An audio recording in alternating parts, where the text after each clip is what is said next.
Malik Bentala en direct sur TF1, les internautes encensent son spectacle encore. L'heure était à la consécration pour Malik Bentala. Ce jeudi 20 février, TF1 diffusait le spectacle Son spectacle encore, en direct du Palais des Sports de Paris. Pendant plus de 2 heures, l'ancien membre du Jamel Comedy Club a fait rire son public et les téléspectateurs à travers des thèmes divers et variés, tels que son enfance ou encore son rapport à la notoriété. Un honneur pour le jeune homme de 30 ans, ravi que son one-man show soit vu par tous les milieux, toutes les générations, comme il l'a confié dans les colonnes du Parisien.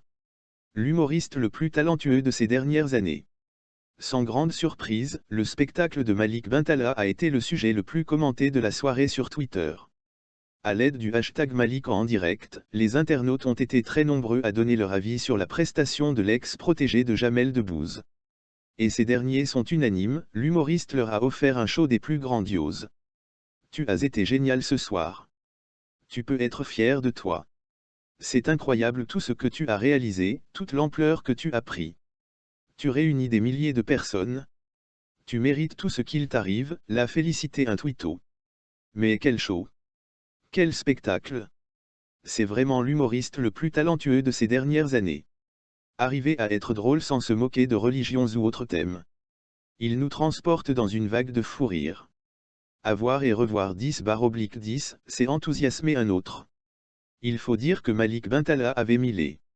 Geoff Johns a dit à Candice Patton, la star du Flash, que Iris n'obtiendrait pas de pouvoir. Geoff Johns a initialement dit à Candice Patton qu'Iris n'obtiendrait pas de pouvoir dans The Flash. Candice Patton incarne Iris West, l'un des acteurs clés de The Flash de Geoff Johns. Iris West de Candice Patton a beaucoup progressé tout au long du mandat de The Flash sur The CW. Iris West, de Candice Patton, a d'abord commencé en tant que journaliste qui est finalement devenu l'un des membres essentiels des laboratoires Star. Bien qu'il soit l'un des personnages les plus controversés de l'exécutif de Geoff Johns, The Flash, les fans se sont réchauffés à Iris West de Candice Patton, qui finirait également par devenir la femme de Flash. L'un des moments les plus emblématiques du personnage de Candice Patton a été quand elle a reçu la Speed Force et n'a pas eu d'autre choix que de remplacer Barry Allen, alias The Flash. En dépit d'être un tournant décisif pour son personnage dans The Flash, Candice Patton n'a aucune idée que le moment du vol de scène allait arriver. S'adressant à TV Guide, Candice Patton a révélé que Geoff Johns lui avait initialement dit qu'il n'y avait aucun moyen pour Iris West d'obtenir des pouvoirs dans l'exécutif de Geoff Johns, The Flash. I was un peu choqué parce que je me souviens très tôt dans le spectacle, j'avais demandé Executive Producer and The Flash Comic Book Writer Geoff Johns, pensez-vous que je pourrai jamais m'habiller? Et il m'a dit, non, tu ne t'habilleras jamais point. Bien sûr, cela s'est avéré être un mensonge, car Iris West de Candice Patton a reçu les pouvoirs de Speed Force pour sauver la situation dans l'épisode de la saison 4 de Flash, Iris, Run. En ce qui concerne ses pouvoirs, Candice Patton a exprimé sa joie de faire quelque chose de différent. Quand ils ont décidé de le faire dans la saison 4, j'ai été choqué mais aussi vraiment excité de faire quelque chose de différent, d'être plus physique, d'être plus actif, d'être plus le héros de la série. Donner Iris West de Candice Patton dans les super pouvoirs The Flash a été un tournant majeur pour le personnage. Iris West allait devenir l'un des acteurs clés des laboratoires Star et n'était plus mise à l'écart en tant qu'acolyte pour Barry Allen. Nous ne savons pas ce qui a poussé Geoff Johns à changer d'avis, mais les fans doivent être ravis que l'écrivain The Flash ait décidé d'étoffer le rôle d'Iris West. Que pensez-vous que Geoff Johns ait dit à Candice Patton qu'elle n'obtiendrait pas de pouvoir au début? Êtes-vous content de voir Iris West obtenir des pouvoirs dans The Flash? Commentez ci-dessous et faites-le nous savoir. Grodd retourne se sentant submergé par tous les changements depuis la crise, Barry, Grant Gustin, mène une expérience qui va de travers et le met directement sur le chemin de Gary Legrad, exprimé par David Sobolov. S'attendant au pire, Barry est surpris lorsque Grad lui demande son aide. Malheureusement pour The Flash et Grad, les choses empirent lorsqu'un autre méchant apparaît Solovar, exprimé par Kate David. Pendant ce temps, Iris, Candice Patton, travaille avec Eva, star invitée et Fratdor, pour échapper au Mirrorverse. The Flash star Grant Gustin comme Barry Allen The Flash, Candice Patton comme Iris West, Daniel Panabaker comme Caitlin Snowkiller Frost, Carlos Wald comme Cisco Ramon Vibe, Tom Keveneg comme Harrison Wells, Jesse L. Martin comme Joe West, Daniel Nicolet comme Cécile Horton, et Hartley Sawyer comme Ralph Dibny Elongated Man. Le Flash est diffusé le mardi à 20h sur The CW. Restez à l'écoute pour les dernières nouvelles sur la série produite par Geoff Johns. De nouvelles photos des Titans montrent Aqualad et l'équipe d'origine. DC Universe a publié 8 nouvelles images du 4e épisode à venir de la 2e saison des Titans intitulé Aqualad. Aqualad explorera la dynamique entre Dick Grayson-Robin, Brenton Thwaites, Donna Troy Wonder Girl, Connor Leslie, Anko Locke, Alan Ritchson, Dawn Granger-Dove, Minke Kelly, et Garth Aqualad, Drew Van Acker, et comment 4 ans auparavant, leur dynamique familiale soudée s'est développée uniquement pour que leurs sentiments personnels saignent davantage dans leur travail pour être exacerbés par l'arrivée d'un nouveau méchant. Ces nouvelles images donnent aux fans un nouveau regard sur Drew Van Acker en tant que Aqualad ainsi que quelques nouveaux regards sur l'équipe originale réunie pour l'action. En particulier, nous obtenons notre meilleur aperçu de la façon dont la combinaison Aqualad se traduit à l'écran sous forme d'action en direct. Vous pouvez consulter le reste de la galerie pour Aqualad en cliquant sur Suivant. Voici le synopsis officiel de la saison 2. Dans la saison 2, à la suite de leur rencontre avec Trigon, Dick réforme les Titans. Sous sa supervision dans leur nouvelle maison à Titan Tower, Rachel, Gar et Jason Todd s'entraînent ensemble pour affiner leurs capacités de héros et travailler ensemble en équipe. Ils sont rejoints par Anko et Dawn Granger alias Hawk et Dove et Donna Troy alias Wonder Girl. Bien que ces titans originaux tentent de passer à une vie normale, lorsque de vieux ennemis refont surface, tout le monde doit se rassembler pour s'occuper des affaires inachevées. Et alors que cette famille d'anciens et de nouveaux titans y compris Connor Kent et Rose Wilson apprend à coexister, l'arrivée de Deathstroke met en lumière les péchés des anciens titans qui menacent de déchirer à nouveau cette nouvelle famille titan. La série met en vedette Brenton Thwaites dans le rôle de Robin Nightwing, Anna Diop dans Starfire, Tegan Croft dans Raven et Ryan Potter dans Beast Boy. Les nouveaux venus pour sa deuxième sortie incluent Joshua Orpin et Isai Morale jouant respectivement Superboy et Deathstroke, tandis que Tchelman et Chelsea Zhang ont également rejoint le casting en tant qu'enfants de Deathstroke, Jericho et Ravagé. Nathalie Gumed a signé pour jouer Mercy Grave et la star de Game of Thrones Ian Glenn est à bord en tant que Bruce Wayne. La deuxième saison des Titans est maintenant diffusée sur DC Universe. Le bourgmestre d'Alost fustige la demande d'annulation du carnaval de sa ville. Le bourgmestre d'Alost, Christophe Daez, Enva, s'oppose catégoriquement à l'appel du ministre israélien des Affaires étrangères, Israel Katz, à interdire le carnaval d'Alost. Il ne semble pas comprendre les fondements d'une société libre, réagit-il. Ce n'est pas à un ministre étranger de décider de ce qui devrait être autorisé ou non à Alost, déclare M. Daez. Je déciderai de cela moi-même. Le bourgmestre d'Alost estime que l'appel d'Israel Katz dépasse l'entendement et répète que le carnaval d'Alost n'est pas un défilé antisémite. Il n'y a pas de place pour le racisme mais il y en a pour la moquerie et l'humour. L'appel à l'interdiction du carnaval d'Alost est donc disproportionné, selon lui. Le bourgmestre estime par ailleurs que, malgré la controverse et les sensibilités au sein de la communauté juive, les habitants d'Alost ont le droit de faire usage de caricatures juives pendant le défilé. La censure partielle, ça n'existe pas, affirme M. Daez qui voit dans le débat une pente glissante vers une censure plus sérieuse. Je ne suis ni un maître ni un bourgmestre de la censure. Et je ne le deviendrai jamais, insiste-t-il.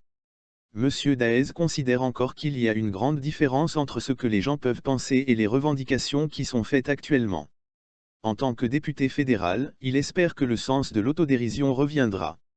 Le ministre des Affaires étrangères Philippe Goffin, MR, et le ministre-président flamand Jean Jambon, ENVA, n'ont pas souhaité réagir aux propos tenus par M. Katz. Néanmoins, lors d'une visite de l'ancien camp d'extermination d'Auschwitz le mois dernier, Jean Jambon avait déclaré que les fêtards du carnaval d'Alost n'auraient pas dû afficher des caricatures juives, compte tenu du vécu de la population juive. Le ministre-président campe sur ses positions, a déclaré son porte-parole jeudi. Bart Sommer s'appelle le bourgmestre Daez à modérer les carnavaliers.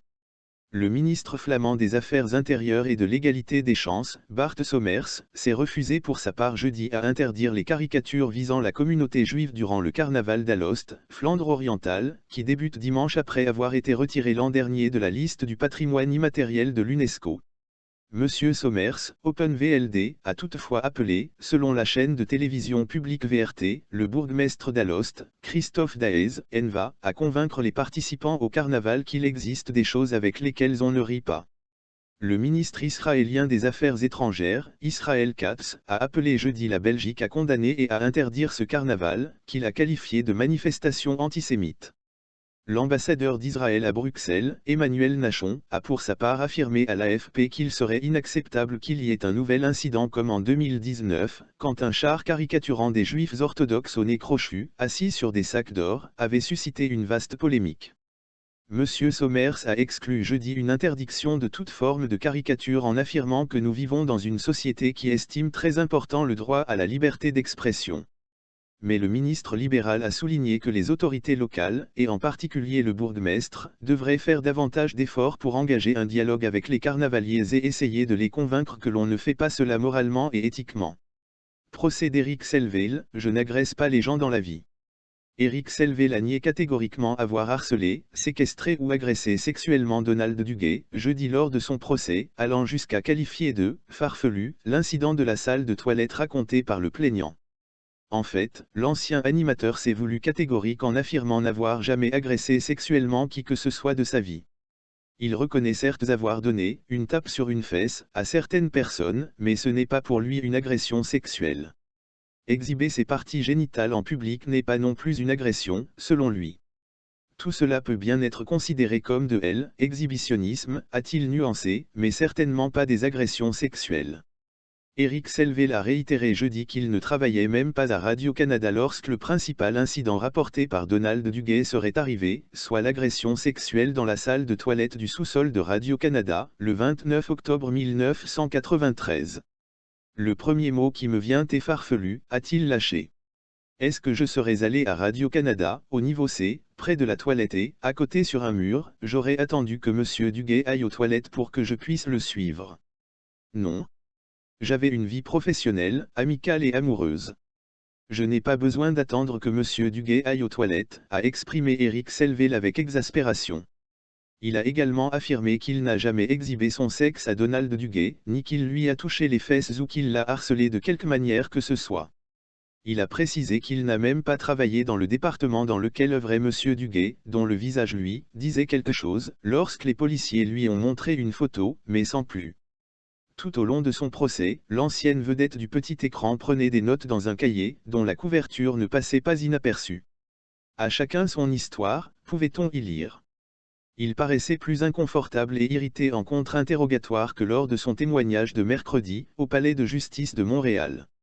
Notamment, lorsque la procureure est revenue sur l'enquête de la presse des journalistes Katia Gagnon et Stéphanie Vallet, qui a mené à sa chute, en octobre 2017. On parlait d'avances sexuelles en string, de parties intimes exhibées ou empoignées, de tentatives de séduction insistantes dans des salles reliées au travail, a résumé maître Amélie Rivard. Elle a ensuite rappelé que sur les réseaux sociaux, quelques jours plus tard, Eric Selveil avait avoué qu'il prenait la pleine mesure ses comportements problématiques, ainsi que la pleine mesure du tort qu'il avait pu causer et du nombre de personnes impactées par ses comportements. Confirmait-il, par ce message, qu'il avait finalement des comportements problématiques? Non. Même s'il ne se dissocie pas de ce message, il tempère en expliquant qu'il vivait un tsunami dans sa vie à l'époque, et que c'est quelqu'un en gestion de crise qui a pondu ce texte. Cependant, il reconnaît qu'il a pu heurter des gens, dont des collègues, avec ses propos et ses gestes déplacés, même si ça n'a jamais été son intention, ces agissements-là, qui pour moi se voulaient friendly, n'étaient pas toujours reçus comme tels. C'est ça que j'ai réalisé avec ces événements de 2017, a ajouté l'homme de 50 ans. Dans les contextes où c'était fait, toujours en groupe et en humour, ça m'apparaissait correct. De là l'idée que je n'ai jamais franchi la ligne, parce qu'il y a une ligne entre les commentaires pour s'amuser, être drôle et la ligne où on tombe dans le harcèlement et l'agression. Ça, c'est une autre affaire, a dit Eric Selveil.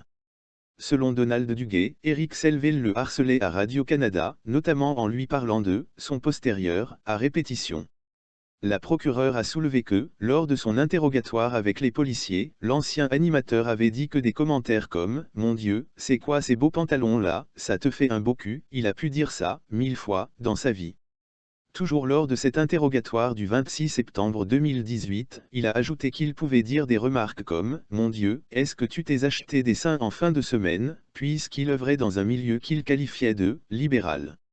Tout ça, dans un bureau de comptable, on se ferait arrêter.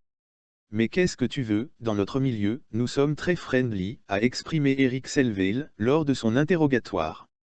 Depuis que les allégations ont été publiées dans la presse, Eric Selveil a confié au juge Alexandre Delmao qu'il consulte un psychologue pour notamment travailler sur la sensibilité. Les plaidoiries du procès d'Eric Selveil sont prévues le 30 avril au Palais de justice de Montréal.